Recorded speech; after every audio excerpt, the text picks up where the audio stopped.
El tema de ahora se llama Sanando el Corazón Roto. Y vamos a utilizar Juan capítulo 4, versículos del 1 al siguiente.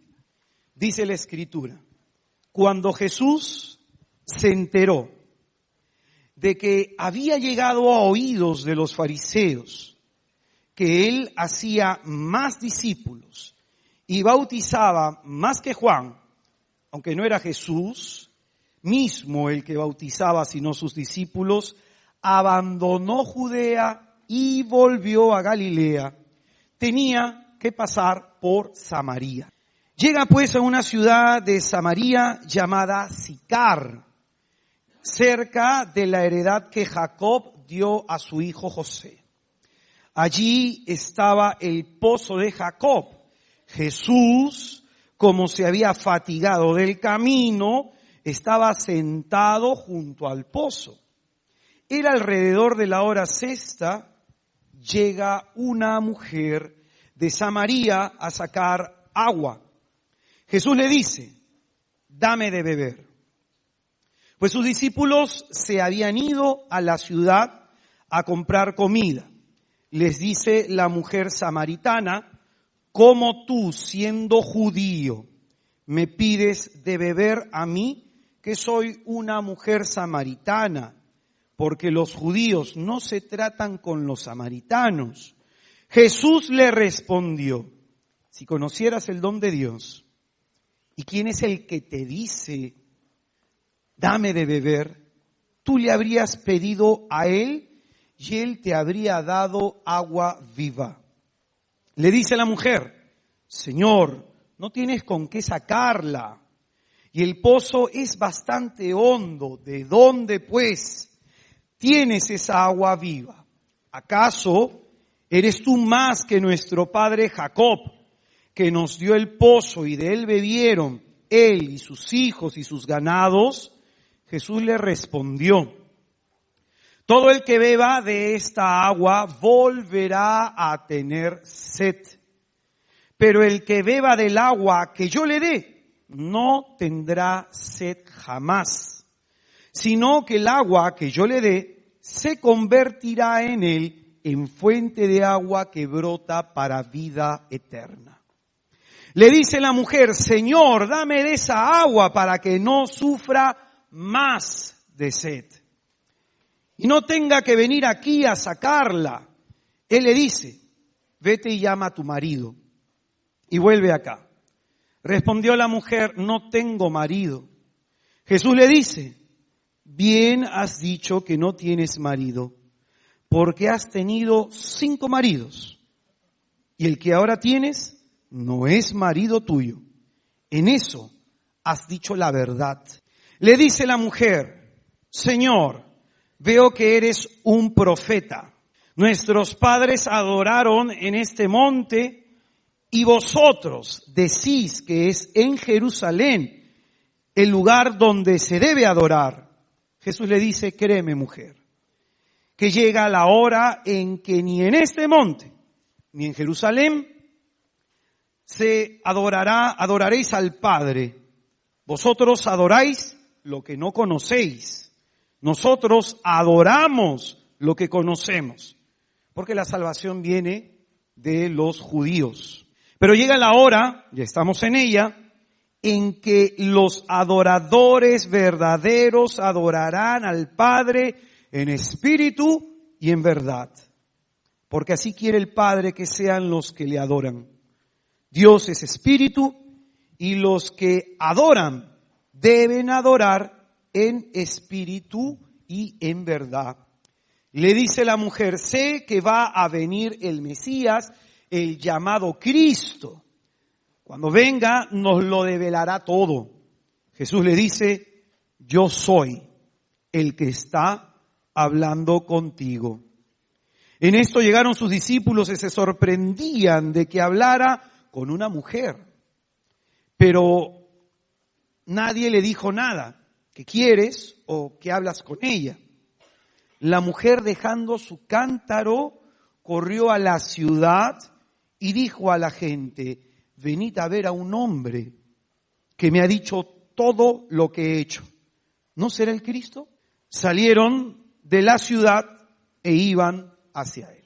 Es palabra del Señor. Para poder adentrarnos en aquello que nos quiere decir nuestro Señor a través de este texto, el encuentro que Jesús tiene con los samaritanos y específicamente con una mujer de Samaria, quisiera citar un texto de la palabra de Dios que muchas veces podemos haber oído, pero no haber profundizado en su sentido y en su contenido. En Génesis capítulo 2, versículo 18, el Señor decreta sobre nosotros una gran verdad. No es bueno de que el hombre esté solo. Esto significa tres cosas. Dios nos ha creado como seres capaces de relacionarnos unos con otros. Nos ha creado, escucha bien, específicamente para la relación con el otro.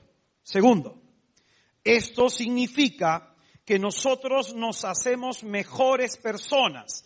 Nosotros nos volvemos personas en la medida que nos relacionamos con los demás. ¿Amén?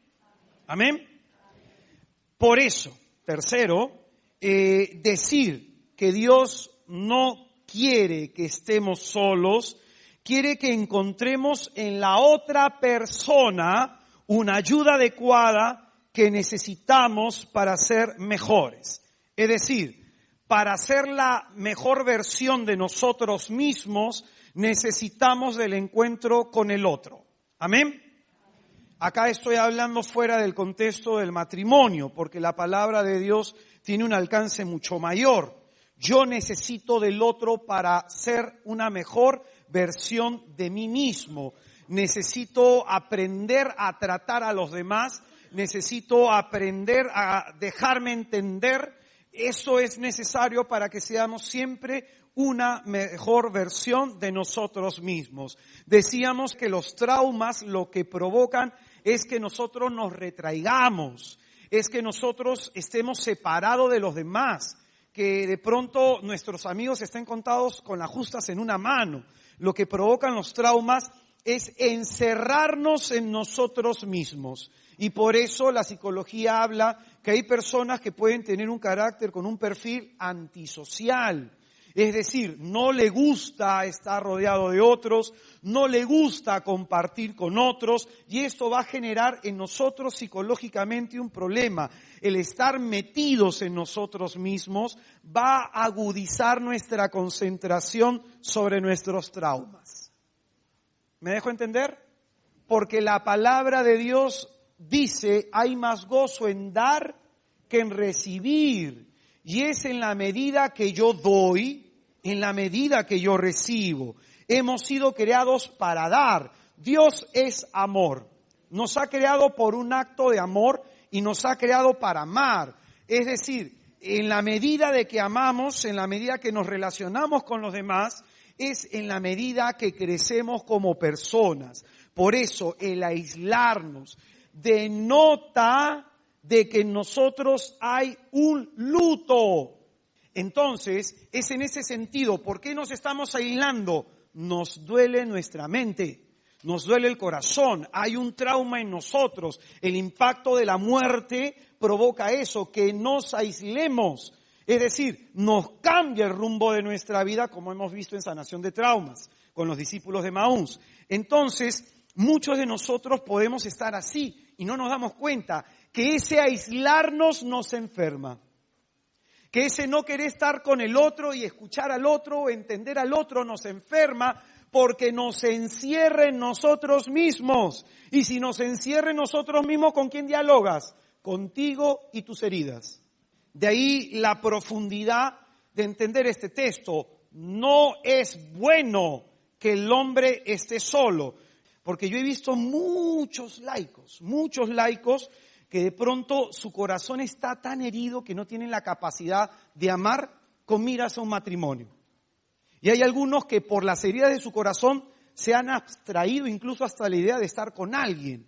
Entonces esas personas no se dan cuenta que de todas maneras necesitan de otro o de otra. Por eso lo primero que hizo Jesucristo, al manifestar su ministerio público es formar una comunidad. Por eso, cuando se dice que Dios no nos quiere que estemos solos, es porque la soledad para ti y para mí no es algo querido por Dios, no es algo deseado por Dios, porque termina siendo algo dañino, algo que no nos construye. No hemos sido creados para estar solos. Amén. Ahora, partamos de esta primera idea que he desarrollado, vamos a una segunda idea. Uno de los efectos del trauma, había señalado el día de ayer, ¿cuáles son? Miedos, lo que más se nos ha quedado en la mente. Pues bien, uno de todos los tipos de miedo que puede tener el hombre en su corazón, uno de los miedos más terribles y que evitamos es el miedo a la soledad, ¿o no? Fíjate, hay gente que llega a la casa, prende la radio, prende el televisor, prende la luz, pero tiene que haber bulla, porque en el fondo eso describe una actitud psicológica. ¿Cuál es? No soporto estar a solas conmigo. Entonces hay gente que incluso si está solo o está sola, tiene que hacer algo, limpiar, sacudir, barrer, ordenar, no está nada malo en ello. Pero, hermano, hay gente que incluso llama al amigo, llama al vecino, manda mensaje y está todo el día fuera de sí. ¿Qué significa? No me gusta estar conmigo. Y por eso evadimos el estar solos. Hay tres tipos de soledad. La soledad terapéutica, que es la recomendada por psicólogos o psiquiatras en el caso de que una persona tenga algún tipo de estrés. El segundo tipo de soledad en sentido positivo, la soledad que buscan los anacoretas, los ermitaños, hombres que buscan a Dios en ese contexto de aislamiento de los demás. Y hay otro tercer tipo de la soledad no querida, es decir, no quiero estar solo.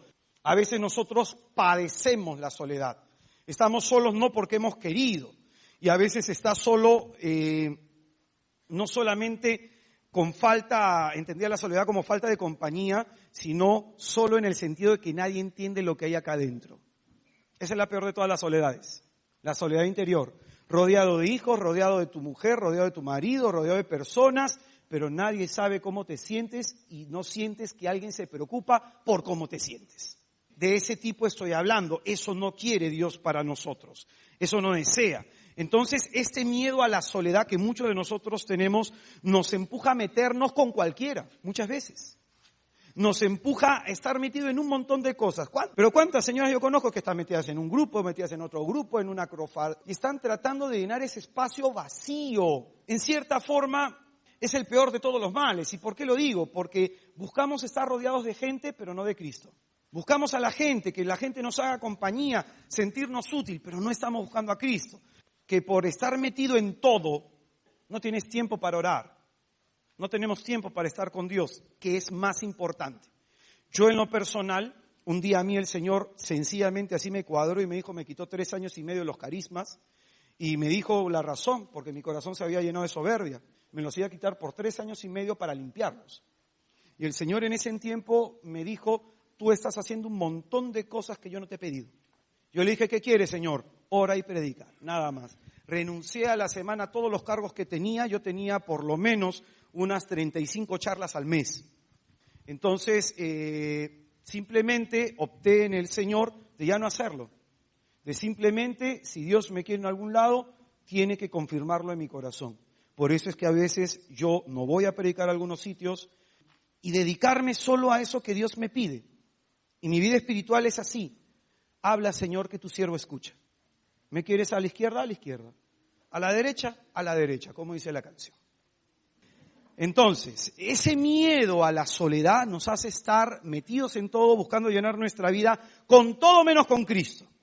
No tener a nadie con quien acompañarnos en la vida, esto es dañino. Y por eso, a veces nosotros, por este miedo a la soledad, escúchame bien, y acá viene una parte que es importantísima y es el punto de partida para entender a la samaritana.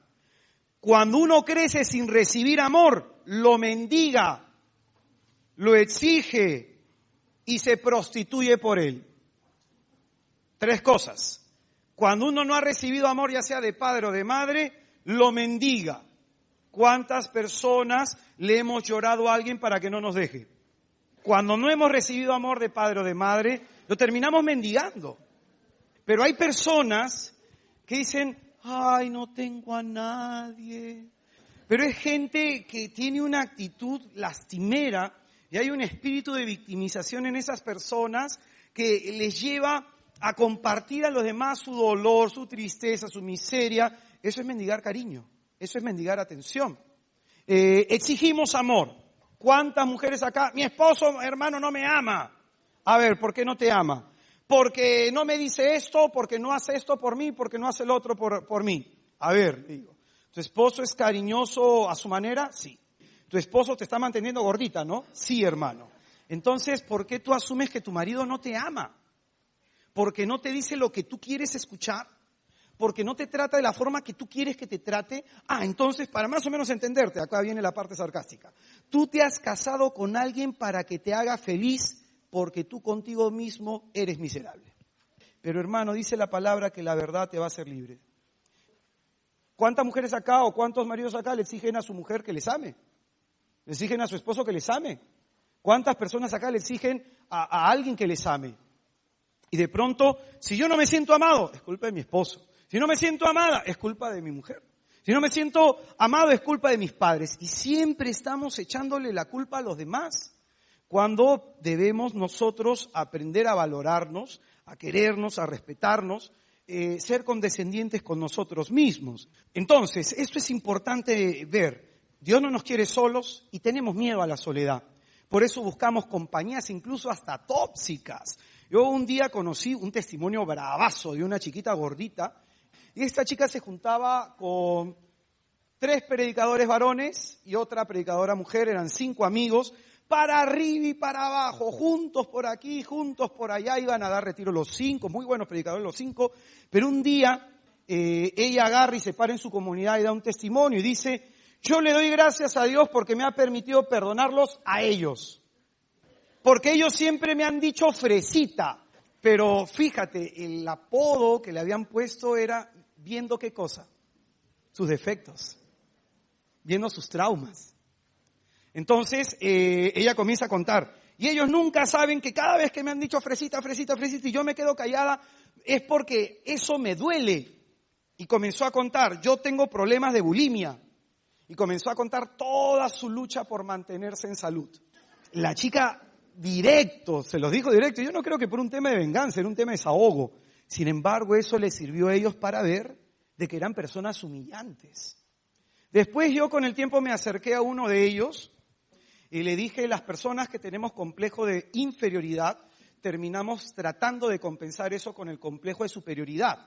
Por eso terminamos poniendo apodos, terminamos humillando verbalmente, fastidiando a los demás y metiéndonos con ellos, porque para que mi baja autoestima se eleve un poquito, te humillo pues. Y por si acaso, se lo dije a 2 amigos sacerdotes míos en Chiclayo.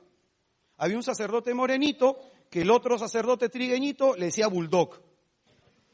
Entonces el otro le decía orejón, acá y se vacilaban, ¿no? Y le dije, padre, un momentito, ustedes me han invitado a almorzar, a compartir con ustedes, pero dice la palabra de Dios que el Señor va a tomar en cuenta cada palabra ociosa que sale de nuestra boca, porque lo que abunda en el corazón va a hablar la boca. Incluso en la carta de los Efesios dice que tengamos cuidado con las palabras que utilizamos. Dice en la carta de Santiago que con esta misma boca bendecimos a Dios y maldecimos a los hermanos. Y perdónenme ustedes, sacerdotes, de tanto tiempo confesando, ¿no se dan cuenta que lo que están haciendo es pecado? Yo no creo que Jesucristo se sienta cómodo con la conversación que ustedes tienen, porque se humillan y lo ven gracioso. ¿Me dejo entender? Entonces, esas son relaciones tóxicas. Si tú estás al lado de una persona que te humilla, al lado de una persona que te critica constantemente, al lado de una persona que te maletea, al lado de una persona que te está no ayudando a construir, ¿sabes qué significa? Que tienes miedo a la soledad. Una persona sana se quita en una. Esto es importante entender. Si no estamos sanos, vamos a aceptar que nos digan del A a la Z. Y una relación sana en Cristo no es así, hermano. No es así. Yo tenía en la comunidad que recién se formó, cuando era responsable, una persona que le encantaba ponerle apodos a todo. Incluso llegó una monjita que era chiquitita, y tenía el mismo tamaño de voz. Y mi amigo, que aquel todo le ponía chapa, hola Kisifur, y comenzó a tenerla podrida en las 3 horas a la pobre monja con eso. Y un día estando delante del Santísimo dije, pídele o perdona a esa persona que te ha hecho daño. Acércate a la persona de tu comunidad que te ha hecho daño. Toda la comunidad hizo cola con ese tipo. Y ahí recién la persona se dio cuenta de que era maltratadora. Era una persona agresiva y que dañaba. No era una broma. El único que se ríe era él. Entonces, eso es por miedo a la soledad. Estamos con relaciones tóxicas. Ya un psicólogo te puede explicar mejor esto. Piensa en este momento si la gente que hay a tu alrededor saca la mejor versión de ti mismo. Piensa por un momento. Tu marido, tu mujer, tus hermanos, tu padre, tu madre. Piensa la gente de tu trabajo, piensa en tu trabajo, piensa en la gente de tu comunidad. Piensa si esas personas te ayudan a sacar lo mejor de ti mismo. Ahora acá te doy yo mi testimonio. La gente que está a mi alrededor saca lo mejor de mí mismo. Como va a decir la oración que se le atribuye a Francisco de Asís, pero por si acaso no se sabe si es de Francisco. Nosotros estamos para entender y no ser entendidos. Yo a veces, hermano, tengo que lidiar con gente que tiene actitudes, con gente que tiene un carácter, con gente que todo se amarga conmigo, con gente de que si dije se molestó, porque incluso se me ha acercado gente que me dice, hermano, has predicado de mi testimonio. Digo, ¿y quién eres tú? No te conozco. Y hay gente que hasta se amarga por eso, porque lo que puedo decir es muy parecido a la realidad que vivan. Y eso a mí me hace mejor persona. Tratar de entender por qué el otro no piensa como yo. Tratar de entender de que si el otro no piensa, no siente y no actúa como yo, eso también es bueno. Porque es bueno. Entonces, qué importante es que entendamos que los demás no tienen que ser como nosotros. No tienen que hablar como nosotros, pensar como nosotros, lo que significa de que en esa diferencia yo crezco. En ese entender, en ese comprender, me vuelvo una mejor versión de mí mismo. Amén. Porque el objetivo de la sanación interior no solamente es que el Señor cure nuestras heridas, sino vivir la vida nueva a la que nos ha llamado Jesús. A veces nosotros nos dejamos rodear por gente así que termina afectándonos. Por eso, hermano, sería que te cuestiones tú por dentro si tienes miedo de estar solo. Porque el miedo genera una compulsión. Es decir, el miedo nos va a generar actuar de una manera. Yo tengo miedo a rechazo, entonces voy a tratar de caerle bien a todo el mundo, voy a callarme lo que yo considero que está mal para no ser rechazado. Esa es la compulsión. Yo tengo miedo a la muerte. Algunas personas viven obsesivas por su salud. Por ejemplo, yo puedo tener miedo a no ser reconocido. Entonces eso puede desarrollar en mí un tema de soberbia a nivel moral y a nivel psicológico. Puedo ser una persona tan competitiva que termine pasando por encima de los demás. Todo miedo genera una compulsión, quieras o no. Ahora, como dije en el primer tema, si tú dices, no, eso no lo tengo yo, no, esto no lo tengo, pues bien, hay personas que no se dan cuenta que están enfermas, por eso no van al médico a temprana etapa de la enfermedad, van cuando la enfermedad está en etapa terminal. Por eso hay que reconocer que podamos, o no, quizás en este momento reconocer que a lo mejor nos falta salud psicológica. Entonces, en ese contexto, te he hablado de la soledad, te he hablado del miedo, te voy a hablar de otro tercer punto, que es el que me interesa en este tema, para tener claves de interpretación del texto de la Samaritana. Yo un día le pregunté a Dios, Señor Dios nuestro, ¿por qué me pides que te ame? Si yo te amaría sin que me lo pidieses. Porque el primer mandamiento es, escucha Israel, el Señor tu Dios es el Dios único, y Él lo amarás con todo tu corazón. Amarás al Señor tu Dios con todo tu corazón, lo primero que pide. Con toda tu alma, con toda tu mente, con todas tus fuerzas. Este es el primer mandamiento. Es lo primero que nos pide Dios. Y cuando tanto se lo preguntaba, estuve meses orando por eso, el Señor puso lo siguiente. Entendí que la vida interior del hombre, la vida afectiva del hombre, se ordena a partir de la relación con Dios. El pecado lo que rompe son 4 relaciones. La relación con Dios, con nosotros mismos, con los demás y con la creación. Entonces, si no tengo relación con Dios, la relación conmigo no va a ser buena. Y si yo no me relaciono conmigo mismo, no he incorporado a mi proceso de crecimiento mis heridas, entonces la relación con los demás tampoco va a ser buena. Y la relación con la creación peor, pero todo parte desde la relación con Dios. El Señor me ayudó a entender que la vida interior, la vida del corazón, se ordena en la medida que se le ama. ¿Por qué? Porque por la inclinación que todos tenemos hacia el mal, tendemos a hacer lo contrario a amar. Lo contrario al amor no es el odio, sino el egoísmo. El amar implica donarme a los demás sin medida. El egoísmo es encerrarme a mí mismo buscando siempre recibir algo de los demás. Entonces, el corazón en el contexto escriturístico, en el lenguaje bíblico, no es el lugar en donde está nuestro sentimiento solamente, porque así lo pensamos nosotros los occidentales. El corazón en contexto escriturístico es el lugar de donde brotan sentimientos, brotan anhelos, brotan sueños, brota lo que realmente queremos, lo que es más genuino de nosotros mismos. Acá te explico algo. Leyendo algo de psicología, decía un psicólogo que lo más genuino en el ser humano no es lo que hace, no es lo que piensa, sino lo que siente.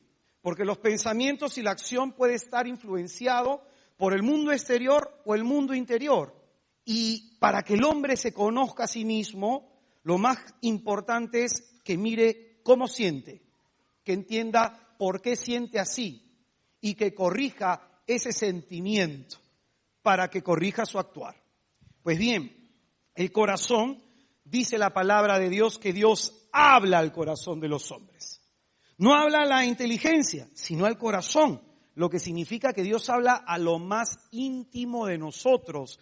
Dios habla con nosotros de nuestros sueños, de nuestros sentimientos, de nuestros anhelos, de nuestra afectividad, de nuestros afectos. Amén. Que lo más íntimo entonces en nosotros es el corazón. Amén. Si este corazón nuestro no ha sido conquistado por Dios, va a haber un desorden de nuestros afectos. ¿Cuáles son los pronombres personales? Primero yo, luego tú, por último él. Así ama el hombre que no tiene a Dios en el corazón. Piensa en sí mismo, poco le preocupa a los demás, y si se preocupa por los demás es por algún tipo de remordimiento de conciencia o porque busque algún tipo de beneficio. Primero yo, luego eres tú. Así vivimos, no es primero el otro, somos primeros nosotros. En la medida que nosotros nos beneficiamos, es en la medida que creemos que somos felices. Y por eso el renunciar a mirarnos a nosotros es algo que se genera a partir de un trauma. Por eso yo, luego tú, por último él. Y a veces decimos que podemos ser nosotros muy buenos religiosos, que si vamos a misa es porque hemos puesto a Dios en el primer lugar de nuestra vida, pero eso es falso. ¿Cuántos de los que estamos acá buscamos para que Dios nos sane, para que Dios nos cure, para que Dios nos alivie, para que Dios nos libre de los males, para que Dios haga esto en mi hogar, para que haga esto en mi familia? ¿Cuánto tus oraciones son más peticiones que adoración? Fíjate tú, ¿cuánto tiempo pides? ¿Cuánto adoras? ¿Qué haces más? ¿Pides o adoras? Es la verdad. Por último, Él. Entonces, cuando yo amo a Dios, cuando yo busco amar a Dios de corazón, va a pasar lo siguiente. Me siento obligado a salir de mí mismo. Si bien mis problemas me mueven hacia Él, pero cuando llego a Él, verdaderamente el Señor hace que mi mente se vaya a otro lado. Que esa tensión en mí se disipe. Me hace salir de mí mismo. Ya ese es un acto positivo. Ya ese es un acto curativo. Ya eso es un proceso de sanación. Salir de uno mismo, ya esa es una mejora psicológica. Segundo, en ese estar con Dios, me siento valorado por Él, me siento respetado por Él, me siento amado por Él, me siento querido por Él, le abro mi corazón para que Él me toque. Y va a pasar ahí lo siguiente, el Señor sana el corazón del hombre dándole este orden. Primero Él, segundo tú, por último yo. Eso es tener el corazón sano. Primero amo y me consagro en pensamientos, sentimientos y acciones a Dios. Segundo, por amor a Dios, te atiendo, te ayudo, veo al otro como mi prójimo, como al otro necesitado de mi colaboración para ser mejor. Y tercero, me preocupo por mí. Porque también dentro de la medida de la salud es preocuparse por uno mismo. Pero pregúntate tú, ¿qué te interesa más? A la luz de lo que acabo de decir, podemos nosotros a lo mejor constatar que nuestros afectos están desordenados. Vamos más a la criatura que al creador de toda criatura, como dirá San Agustín. Solo el que nos ama, Dios que nos ama, nos enseña a amar. El problema es, escucha bien, pensamos mucho en nosotros mismos. Apúntalo grandote. Pon ahí. El problema en mi vida es pensar mucho en mí. El problema es que pensamos mucho en nosotros. El problema es que esperamos que los demás nos hagan felices y no ser felices en Dios. Y eso lleva a equivocarnos muchísimo. Un texto bíblico que lo vas a encontrar en la traducción de nuestros hermanos separados, dice Proverbios 23-26, dame, hijo, tu corazón. En la traducción, repito, Reina Valera del año 1960 y en la traducción actual de Dios habla hoy. También está en las dos traducciones y en varias Biblias de contexto evangélico protestante. Nosotros los católicos tenemos otra traducción. Ahí hubo un problema en esos capítulos. La traducción del griego fue media complicada. En fin, simplemente quiero que te quedes con esta idea. ¿Qué te dice Dios? Por temor a ser dañados y a no ser amados, tenemos nuestro corazón en nuestras manos. Porque si estás sufriendo por un hombre, si estás sufriendo por una mujer, ¿a quién le entregaste tu corazón? Si estás sufriendo porque tu papá o porque tu mamá o porque tu amiga, ¿a quién le entregaste tu corazón? Pero muchas veces nosotros nos quejamos eso, no tenemos a alguien, no tenemos quien cuide de nosotros y vivimos así, porque en el fondo a lo mejor has puesto tu corazón en las manos de un hombre, en las manos de una mujer, en las manos de tus amigos, que son pecadores, como tú y yo, y van a fallar. Has puesto el cuidado de tu mundo afectivo en manos de personas mortales. Por eso, te vuelvo a repetir algo que el Señor puso en mi corazón. Jeremías 17, versículo 5. Maldito quien se fía de las personas, quien pone su corazón en los hombres y hace de las criaturas su apoyo, y de Yahvé se aparta en su corazón. Es como el tamarisco en la araba, y no verá el bien cuando viniere. Vive en los sequedales del desierto, en el saladar inhabitable. Muchos de nosotros podemos haber caído en ese contexto de maldición, de desgracia, de tragedia, de desilusión, de desamor, de dolor. Y quizás hoy día nuestro corazón está también así, dolido, herido, porque no hemos sido amados, pues. Porque no hemos sido protegidos, porque no se ha valorado lo que hemos dado. Pues bien, en ese contexto, como tú hoy día te puedas sentir, Dios te dice, dame tu corazón. Hermano, tu corazón, por el mucho amor que tú le tengas a tu cónyuge, puede latir 5 veces por ella o por él. Pero por tu Dios tiene que latir 20. ¿Me dejo entender? Tu corazón puede latir mucho por tus hijos, pero ¿por quién debe latir más? Tu corazón puede latir mucho por tus proyectos personales, pero ¿por quién debe latir más? Si Dios está en el centro de tu vida está equilibrada, apúntalo. En el justo orden te amarás a ti y amarás a los demás. Yo la vez pasada le explicaba a una amiga, tuvimos la bendición de una monjita de clausura, quiso pasar su año sabático con nosotros. Se iba a España a ir allá. Ella estuvo pequeña en el convento y su año sabático la pasó con nosotros, joven y una vida espiritual muy profunda por esa soledad en la que viven, ¿no?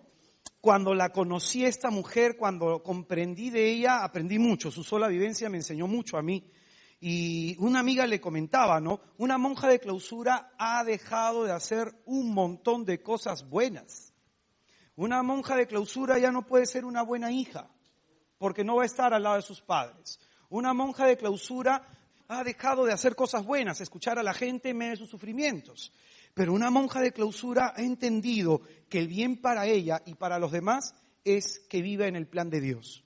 Y ese es el punto, de que nosotros, mientras no nos construyamos en el proyecto de Dios, en ese plan de Dios, no vamos a ser profundamente felices. Por eso cuando Dios no es el centro de nuestra vida está desequilibrada, desorientada. Y de ahí muchas personas incluso pueden padecer hasta de muchos problemas psicológicos. Y se exagera en una cosa, reacciones desproporcionadas, habla con los psicólogos para que sepas qué es eso. Y estamos atentos por aquí, atentos por allá, metidos en una cosa, cuando en realidad dijo el Señor a Marta, una sola cosa es lo importante. Tu hermana María ha elegido lo único que no le va a ser quitado. Pues bien, con todo lo dicho, vamos al texto de la samaritana del pozo de Jacob. El texto nos presenta un diálogo entre Jesús y una mujer. Como también vamos a ver en los evangelios que las mujeres no se relacionaban con los judíos, mantenían una distancia. El Señor viene incluso a sanar esa distancia. Tanto las feminazis estas que hablan y hacen tonterías contra la iglesia, no se dan cuenta que Jesucristo vino a cortar esa distancia entre el hombre y la mujer. Iguales en algunos aspectos, complementarios en otros. Somos iguales en cuestión de dignidad, como personas. Pero hay diferencias que ayudan a que nos complementemos. ¿Amén? Un hombre es más racional, más frío para pensar. La mujer aporta la parte afectiva. Entonces necesitamos de la mujer para amar. Por eso acá viene lo raro de estas personas que promueven el matrimonio homosexual. El niño necesita la misma cantidad, 50% de amor de padre y 50% de amor de madre. La madre, ya sea en el caso de hombre o de mujer, va a aportar algo que es elemental para que pueda amar y desarrollarse afectivamente normal. Y el padre también. Pero si los dos son hombres o las dos son mujeres, ¿qué se aporta? El Evangelio de Juan está escrito en lenguaje jurídico. Vas a encontrar palabras, vas a encontrar verbos como vencer, juzgar, juicio, defensor, testimonio, testificar. Y esto tiene un valor muy significativo. Que Juan a la obra de Cristo, que la obra que Cristo desarrolla, Juan presenta que esta obra se desarrolla en un marco de defensa y de hostilidad. Siempre va a estar la presencia del enemigo. Es por eso que todo encuentro con Jesucristo, nos va a mostrar Juan, implica un juicio existencial, apúntalo así, que nos pronunciemos a favor o en contra de Cristo. O creemos en Él o no creemos en Él. Pues bien, este encuentro con Jesús exige un pronunciamiento de nuestra fe. Exige un pronunciamiento de nuestra fe. Y este pronunciamiento de la fe se ve en el testimonio que damos de Jesús. Si yo creo en Cristo, en donde se me tiene que notar no son en mis palabras, sino en mi testimonio. Por eso, hermano, ¿qué testimonio estás dando de Jesús? El objetivo, entonces, que ese testimonio dé referencia a los demás. ¿Quién es Jesús para mí? Amén. En el texto que hemos leído se nos va a presentar el encuentro que Jesús de Nazaret va a tener con esta mujer de Samaria. Su nombre no es preservado por el evangelista porque él quiere que miremos más allá de esa mujer. Miremos en todo lo que va a pasar a su alrededor. Dice el versículo 5 al versículo 6. Llega pues a una ciudad de Samaria llamada Sicar, cerca de la heredad que Jacob dio a su hijo José. ¿Por qué Jesucristo pasó por Samaria? ¿Casualidad o intencionalidad? Yo no sé si tú has tenido antes un encuentro con Cristo, no sé cómo andará tu fe, no conozco tu historia, pero escúchame bien, siempre se ve a Jesús que es el que se acerca al que tiene necesidad. Se acerca al necesitado. Amén. ¿Por quién está viniendo el Señor? Por mí. Pues bien, Jesús es presentado por Juan como aquel que toma siempre la iniciativa de acercarse a los que tenemos el corazón roto. La palabra de Dios dice en el Salmo 34, versículo 19, cerca está el Señor de los que tienen el espíritu hundido. En la traducción, algunos traducen por abatido o afligido, pero esa es la traducción hundido. ¿Dónde está el Señor? Cerca de los que sufrimos. El que está cerca es porque se acerca al corazón. Jesús toma la iniciativa, escucha bien, de ir a curar el corazón roto de la samaritana, para cambiar de esta forma el rumbo que estaba dándole ella a su vida. Cómo sus heridas habían afectado tanto, cómo sus traumas habían afectado tanto su vida, que esta mujer estaba encaminada no hacia el plan y el propósito de Dios, sino que a esta mujer, escucha bien, como dice Hechos de los Apóstoles, capítulo 10, versículo 13, el diablo tuerce los rectos caminos del Señor. El diablo quiso torcer los rectos caminos de esta mujer, quiso desviarla del plan y el propósito originario de Dios, y Jesucristo se acerca para enderezar su camino. Amén. Por eso la palabra de Dios nos dice que esta mujer, ¿cómo se acerca a sacar el pozo? Del pozo agua dice, sufriendo, no sufra más.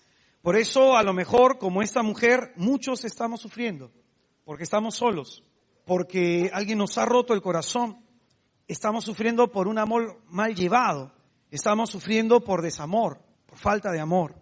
Acá te voy a explicar algo que no está en el Evangelio, pero vamos a utilizar nuestra imaginación, porque toda persona que cae en alguna situación, no solo hay que ver el pecado, sino la historia que puede haber detrás. ¿Cuántos maridos tiene esta mujer? Esta mujer tiene 6 maridos y pudiera parecer hasta escandaloso para el pueblo. Imagínate, en un pueblo pequeño tú ves a una mujer que está con uno y está con otro y está con otro y con otro, con otro y con otro y tiene para más. ¿Cómo la ves esa mujer? ¿Como una santa mujer de Dios? ¿Como una mujer que se hace respetar? ¿Qué opinarías de ella? Y sobre todo en el contexto de mujer, al hombre le da igual algunas cosas. Pero, sin embargo, acá vamos a meter al hombre en el testimonio. El hombre, lamentablemente, tiene a veces la mala actitud de comentar de sus conquistas emocionales. Entonces, ¿cómo crees que habrá quedado la reputación de esta chica?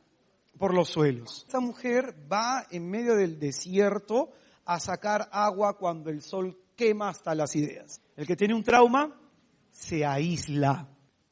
Pues bien, estamos en este contexto de que la mujer está yendo a horas tempranas a sacar el agua por no juntarse con los demás. Así de sencillo. Y de pronto, ya hemos hablado de ese contexto, vamos a meternos en la psicología de la samaritana para meditar un poquitín. Puede ser de que ella tuvo una madre castrante, una madre que le dijo, hija, tú tienes que ser para tu marido una pu en la cama, si no te va a dejar. Entonces ya la mujer que se le está diciendo en su mente, ¿sabes qué? Tú no vales por tu inteligencia, tú no vales por ese mundo interior precioso que tienes, tú vales en la medida que simplemente lo alimentas sexualmente a tu marido. Entonces ya ahí hay una madre castrante. En ese pensamiento, entonces vamos a utilizar, ¿no? Suponer de que la madre era una madre que criticaba. Entonces puede haber ella tenido una madre así castrante, una madre tóxica. Ahora vamos por el lado del padre, un padre quizás ausente, un padre quizás que maltrató a la madre y la hija lo vio, simplemente aprendió de que la mujer se tiene que dejar sexualmente y se tiene que dejar humillar. Se aprendió eso nada más. Y de pronto vamos para allá, puede ser de que el padre era alcohólico y puede ser que a lo mejor el padre la violó.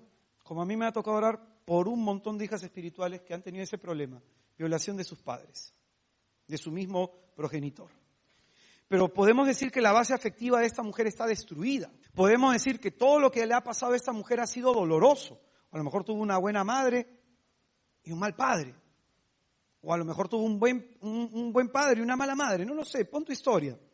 Pero la cuestión es esta, de que esta mujer, ¿por qué en su corazón tiene la exigencia de estar con uno, con otro, con otro, con otro y con otro? Te explico. Una mujer no es como el hombre para tener relaciones sexuales, sobre todo en la primera vez.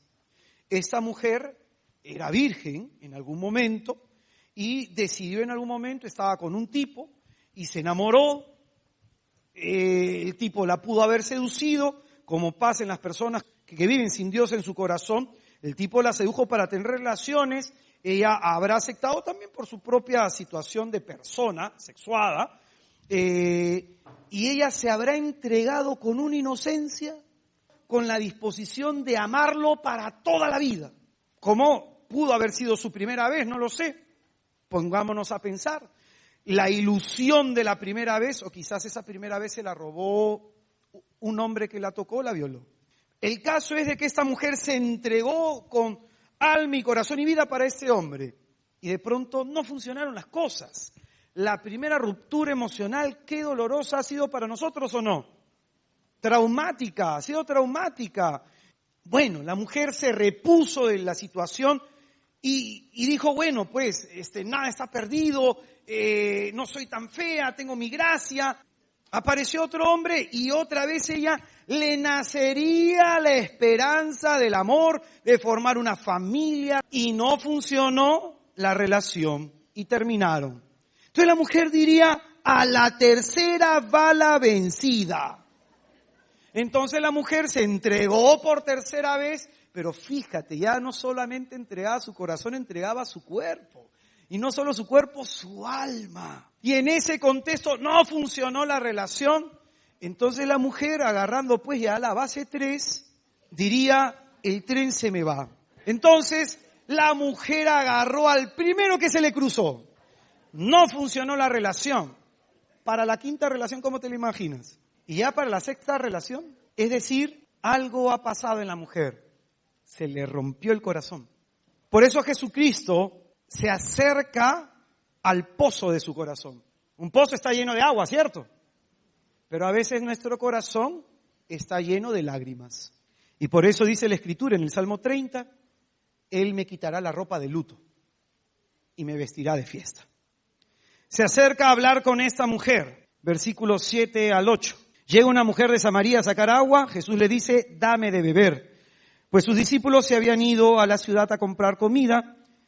Y le dice la mujer, ¿cómo tú, siendo judío, me pides de beber a mí, que soy una mujer samaritana?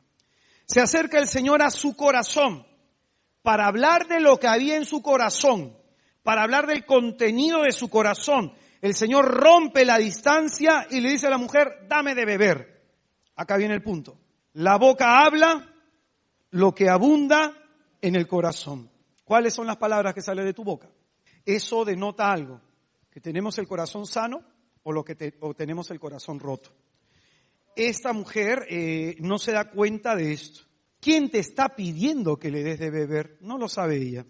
Ella mira dentro de sí y no se da cuenta de que el que tiene adelante puede sanar eso que lleva por dentro. Hoy día Jesucristo se nos acerca a nosotros para hablar, escucha bien, de los que hemos dejado entrar a nuestro corazón. ¿Qué le dice el Señor?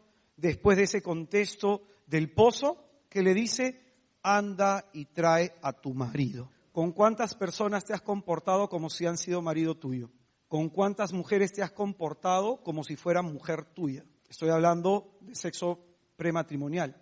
¿A cuántas personas te le has entregado como se le debe entregar uno a un cónyuge? El Señor dice, anda y trae a tu marido. Y quizás hoy día que tú y yo podamos estar en un proceso de enamoramiento, en un proceso de noviazgo, estando tanto tiempo casados, el Señor te dice, trae a tu marido. Porque quizás tú te has casado con una persona, pero te entregaste profundísimamente y apasionalmente por otra. Hay muchos matrimonios así, por si acaso. Por eso el Señor nos dice en esta hora, mira a quién le has entregado tu corazón. Mira a quién le has entregado tu cuerpo. Y con una intención. Y esto es algo que quisiera enseñarte. Todo aquel que ha entrado a tu corazón ha entrado trayendo algo que no era tuyo. Y todo aquel que se ha ido de tu corazón se ha ido llevando algo que era tuyo. ¿Me dejo entender? Hay pérdida. Pues bien, ¿a cuántos le has entregado tu vida? Porque en el entregar tu corazón has entregado tu vida. Y ese es el punto. Porque hay matrimonios que no funcionan, porque no hay una entrega total. Yo me he encontrado a muchas mujeres que después de un tiempo que el matrimonio está pasando crisis, me dicen, hermano, y estoy pensando en mi ex. Mira tu corazón. Jesucristo hoy día se acerca. ¿A quién te has entregado con el corazón? Porque esa persona que entró trajo algo que no era tuyo. Una malicia, algo que no te ayudaba a crecer. Y esa persona que salió de tu corazón, salió llevándose algo tuyo. Tu ingenuidad, tu inocencia, tu disposición de amar, tu gana de servir. Yo he conocido a muchas personas que antes de un tema de divorcio, antes de un tema de ruptura sentimental, antes de un tema de separación, eran personas muy dadivosas, personas que han amado mucho, y cuando ha acontecido esa desgracia, esa tragedia en su vida, su corazón se les ha cerrado. Incapaces de creer en el amor, incapaces de amar. Personas que yo he conocido que han sido muy buenas, simplemente el corazón se les cerró. Por eso la pregunta es, ¿qué se llevó esa persona que se fue de tu corazón? ¿Qué se llevó? ¿Tu ingenuidad? ¿Tu virginidad? Que para la mujer es importantísimo. ¿Tu inocencia? ¿La disposición que tú tenías de amar, de servir? ¿La disposición que tú tenías de querer? ¿Qué se llevó? ¿Tu proyecto de vida? ¿Cómo tú te veías de acá a unos años al lado de ese hombre o al lado de esa mujer, formando una familia, teniendo hijos? ¿Qué se llevó? Tus sueños, tus deseos, tus anhelos, ¿qué se llevó? Jesucristo se acerca a ti. El Señor nos propone lo que le propone a esta mujer para sanar el corazón roto. El versículo 21. Llega la hora, y estamos en ella, en que los adoradores verdaderos adorarán al Padre en espíritu y en verdad. Porque así quiere el Padre que sean los adoradores. Dios es espíritu, y los que le adoran deben adorarle en espíritu y en verdad. El Señor, fíjate, le está hablando de los maridos y que los esto y que lo otro, y la mujer a lo mejor haciendo pues su reflexión. Pucha, el Señor cómo se ha dado cuenta que yo he tenido 5 y el de ahora no lo es. La mujer estaba en ese contexto y Jesucristo le cambia el tema. Adorar en espíritu y en verdad. ¿Y por qué en esta conversación y en este tema de sanación entra la adoración? Escucha bien, para sanar el corazón roto y vendar sus heridas. Si no hay adoración en tu vida, no se te repara el corazón, no se te repara la capacidad de amar, no se te repara la capacidad de perdonar, el corazón estará quebrado. Imagínate tú que en este momento me pides a mí de beber y yo tengo un vaso con agua y está roto el vaso, y yo te lo doy, te cortan los labios. Así algunos damos amor, un amor que hace daño, un amor que no es amor. Amén. Entonces, el punto es, si no te vuelves en medio de tu contexto de dolor un adorador de Dios, hermano, el corazón no te sana.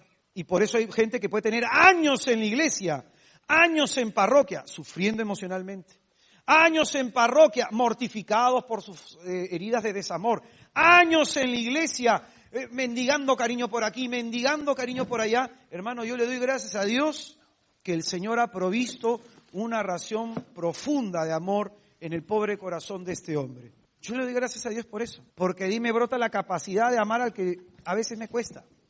Me brota la capacidad de perdonar al que me hiere. Me brota la capacidad de comprender al que no me comprende.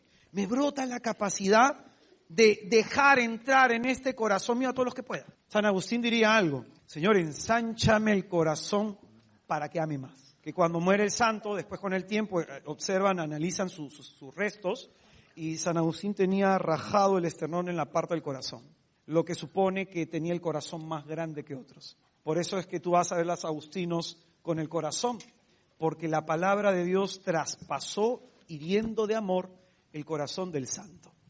Entonces, la solución que te estoy proponiendo: adora a Dios, adora a Dios. Hay heridas de desilusión, heridas de amor en tu corazón, adora a Dios. Tienes que adorar a Dios. En ese entregarle tu corazón, el alfarero va a agarrar el barro que alguien te quitó y va a ponerlo ahí para resanar esas heridas que hay en ti. Esa herida que nos lleva a algunos hombres a buscar un montón de mujeres, aún pudiendo estar casados. Esas heridas que puede llevar a muchas mujeres a estar mendigándole amor al marido, mendigándole amor a los hijos, mendigándole amor al papá, a la mamá o a alguien. Esas heridas de desamor que hacen que personas caigan en consumo de pornografía, que caigan en masturbación compulsiva o que caigan en prostitución. Esas heridas de desamor las cura el corazón de Jesús cuando se entra en adoración. Hermano, acá yo te voy a decir algo. Yo en mi oración siempre le digo al Señor: Señor, dame la capacidad de amar a mi mujer como quieres tú que la ame. Y si el Señor quiere que me sacrifique por ella hasta el extremo, alabado sea su nombre. Pero siempre le digo: dame tú la capacidad. Entonces hay gente que yo le digo: Señor, dame la capacidad de amarlo. Dame la capacidad de besarle las heridas, de curarle con mi pobre y escaso amor sus llagas. Dame la capacidad. El punto es, aunque no te parezca esto que te estoy diciendo, la verdad es una. El día de hoy necesitas tú sanar tu corazón a través de la adoración. Pero si tu corazón no se sana, no le vas a tener paciencia a tu papá o a tu mamá que tiene Alzheimer o que tiene demencia senil, no le vas a tener paciencia. O a esa mamá o ese papá que están con una enfermedad hace años, ya no le vas a tener paciencia. Y te va a parecer asqueroso cambiarle pañales. Y te va a ser intolerante soportarlos con sus quejas, con sus lamentos, con su llanto. Te va a parecer intolerante. Por eso el Señor tiene que reparar nuestro corazón. Nuestra capacidad de amar al otro nos viene por la capacidad de haber sido amados por Dios. Todo aquel que entra a tu corazón, entra trayendo algo. Y todo aquel que de tu corazón se ha ido llevándose algo. Tu padre, tu madre, tus hermanos han entrado, algunos se han ido. Por eso, que el Señor repare aquello que de nosotros, esos pedacitos de nuestro corazón, se han llevado. Amén.